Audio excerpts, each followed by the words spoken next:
حضرت صاحب جادو کا کیسے پتہ چلے گا کہ کسی شخص پہ یا چلے مجھ پہ ہی کہ جادو ہے، نظر بد ہے، حسد ہے، بندش ہے، اور یہ سب کیا الگ الگ چیزیں ہیں کہ نظر بد، حسد اور جادو یہ سب کیا ہے، کس طرح اندازہ ہے ان کو؟ تو پلیز آپ کچھ دیکھیں، بتائیے کہ کیا سمٹمز ہوں گے اس ایک کے؟ چیز سمجھیں کہ جادو کی کچھ خاص سمٹمز ہیں جو میں آپ کے گوشگوار کر دیتا ہوں، آپ کے وسیلے سے، توسط سے آڈینس جو سننے والے ہیں، میرے ماں بہن بھائی اور بیٹیاں، وہ بھی سن لیں کہ بلا وجہ تھکاوٹ ہونا، سب سے پہلی بات جو عام ترین بات ہے کہ بلا وجہ تھکاوٹ محسوس ہونا، کسی بھی کام کو کرتے کرتے اس کام سے بددل ہو جانا، انسان کا بدزن ہو جانا، بلا وجہ آدھے سر میں درد ہونا، آنکھوں کا بھاری ہونا، یہ نظر بد اور جادو کی علامات۔ عموماً کندھے بھاری ہو جاتے ہیں، عموماً کندھے بھاری ہو جاتے ہیں، آپ کا کسی کام میں دل نہ لگنا، آپ کے ساتھ کوئی کام آپ کر رہے ہیں اور بہت جوش و خروش سے کر رہے ہیں اور سڈنلی آپ کا موڈ سوئنگ ہو جانا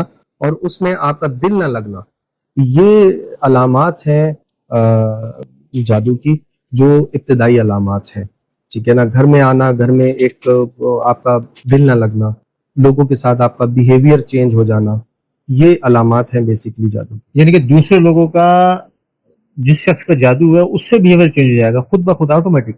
اس شخص کا دوسروں سے ہو جائے گا اور دوسروں کا اس سے ہونا شروع ہو جائے گا، یعنی بلا وجہ لڑائی جھگڑے ہونا شروع ہو جائیں گے، ٹھیک ہے نا۔ یہ نظر بد سے بھی ہوتا ہے، حسد سے بھی ہوتا ہے، اور جادو کی بھی یہی سمپٹمز ہیں۔ تو حل کیا ہے حضرت صاحب اس کا؟ دیکھیں، اس کے لیے مختلف چیزیں ہیں۔ ہمارے پاس اگر کوئی آتا ہے تو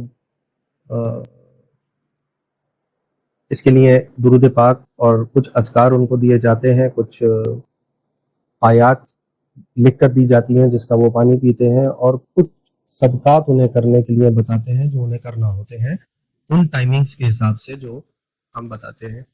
تو اللہ پاک فضل فرماتے ہیں، اور الحمدللہ بہت سارے لوگ، ایٹ لیسٹ 90% لوگ یا 80% لوگ کہہ لیں کہ 15 سے 20 دن میں الحمدللہ ریکور ہو جاتے ہیں۔ کچھ چیزوں میں کچھ جادو اس طرح کے یا کچھ عمل اس طرح کے پائے گئے ہیں ہماری پریکٹس میں کہ جو 2-3 مہینے 6 مہینے تک ان کا علاج کرنا پڑتا ہے طریقے سے۔ 70-60% لوگ جو ہوتے ہیں وہ ریکور ہو جاتے ہیں۔ ایسا ہے کہ لوگ کالز پہ آپ سے بات کر لیتے ہیں یا واٹس ایپ پہ آپ کو کر دیتے ہیں، آپ ان کو اس کا حال بتا دیتے ہیں، تو کوئی فزیکلی طور پہ کوئی آپ سے ملاقات کرنا چاہے اور اس کے لیے خانقاہ پر بدھ اور جمعرات کو ہم بیٹھتے ہیں اور آپ اپوائنٹمنٹ لے سکتے ہیں، رابطہ کر سکتے ہیں، ٹائمنگ آپ کو دے دی جائے گی۔